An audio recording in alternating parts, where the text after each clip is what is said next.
இந்த கரண்ட் பிரச்சனைக்கு வருவோம். மாசம் மாசம் கரண்ட் பில்லு கட்டுற மாதிரி மாத்துவோம்னு சொன்னீங்களே, செஞ்சீங்களா? நிறைய வீடுகளில் 100 யூனிட் தான் அந்த கரண்ட்டு செலவாகுது ஒரு மாசத்துக்கு. மாசம் மாசம் நீங்க அந்த பில்லு கொடுத்தீங்கன்னா அவங்களுக்கு அது ஃப்ரீ ஆயிடும். அவங்க அந்த காசு கட்ட தேவையே இல்லை. ஆனா 2 மாசத்துக்கு ஒரு வாட்டி அந்த பில்லு கொடுத்தீங்கன்னா, இப்போ சப்போஸ் அது 200 யூனிட்டுக்கு மேல போச்சுன்னா அது அவங்களுக்கு ஒரு மிகப்பெரிய சுமை தானே. இது எந்த கணக்கில் எடுத்துக்கிறது? ஒரு மாதிரி ஒரு மாடர்ன் கரப்ஷன் அப்படின்னு எடுத்துக்கலாமா? அடுத்து பஸ் வசதி.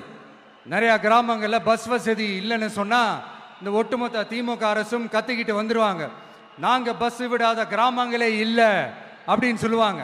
அப்படி அது உண்மை அப்படின்னா முதல்வர் அவர்கள் கிட்ட நம்ம தங்கச்சி ஒருத்தவங்க ஒரு கேள்வி கேட்டாங்களே, எங்க ஊருக்கு ஒரு மினி பஸ் ஆவது விடுங்க சார் அப்படின்னு கேட்டாங்களே, அது எந்த கணக்கில் எடுத்துக்கிறது? நிறைய மலை கிராமங்கள்ல பஸ் வசதி இல்லை, நிறைய மலை கிராமங்கள்ல ஹாஸ்பிட்டல் வசதி இல்லை. இது ரெண்டுமே எவ்வளவு முக்கியமான ஒரு விஷயங்கள்.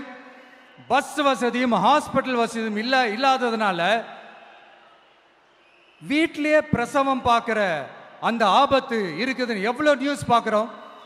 இதெல்லாம் எந்த கணக்கில் சேர்த்துக்கிறது? அடுத்து இது எல்லா மீட்டிங்லையும் பேசுறதுதான், பெண்களுக்கு பாதுகாப்பு நம்பர் 1 இருக்குது தமிழ்நாட்டில் அப்படின்னு சொல்றாங்க. அப்புறம் அது என்ன, வி சேஃப் மாடலா? பெண்கள் என்ன சொல்றாங்க தெரியுமா? அது வி சேஃப் மாடல் இல்ல, வி ஆர் நாட் சேஃப் மாடல்னு சொல்றாங்க.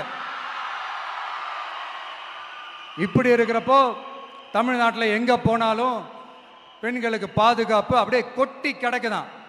இப்படி சொன்னா எப்படி சார்? கேட்கிறவங்க என்ன கேசரி சாப்பிட்றாங்கன்னு நினைச்சீங்களா?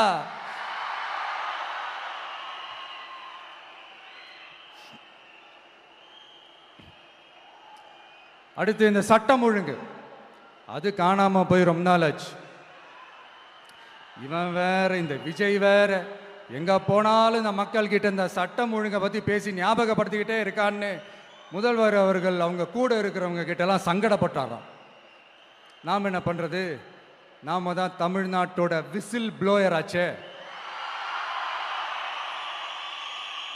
நாம் எப்படி சைலண்டா இருக்க முடியும்?